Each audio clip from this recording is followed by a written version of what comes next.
بسم اللہ الرحمن الرحیم الحمد للہ الذی جعلنا من المتمسکین بولایت امیر المومنین۔ احیاء غدیر میں خاموشی کیوں؟ جس دن دین مکمل ہوا، جس دن نعمت الہی تمام ہوئی، جس دن خدا کی ذات نے دین اسلام کو پسند کیا اور اس پر رضایت کا اظہار کیا، جس دن کفار مایوس ہوئے اور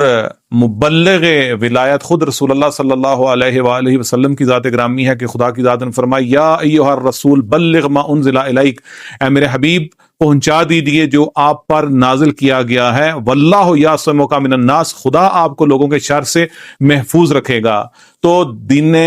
اسلام میں ولایت کو پہنچانے، غدیر کا پیغام پہنچانے میں آج بھی اللہ کی ذات کسی کو تنہا نہیں چھوڑے گی، کیونکہ غدیر ایک فقط تاریخ کا نام نہیں ہے بلکہ اساس الاسلام ہے، اتمام دین ہے، اکمال دین ہے، اتمام نعمت ہے اور ایمان کی شناخت کا نام ہے۔ اگر احیاء غدیر میں کوتاہی کریں گے تو یہ حقیقت میں اپنی شناخت کو کمزور کرنے کے مترادف ہے۔ تو یہاں ضروری ہے کہ ہر انسان جو بھی جس طرح سے بھی غدیر کا پیغام پہنچانے میں کوشش کر سکتا ہے، جو بھی کاوش کر سکتا ہے، جس لحاظ سے بھی اس کو کرنی چاہیے، تاکہ امام زمانہ کے سامنے اور رسول اللہ کے سامنے اس دنیا میں بھی اور اگلی دنیا میں بھی غدیری کے حلواس۔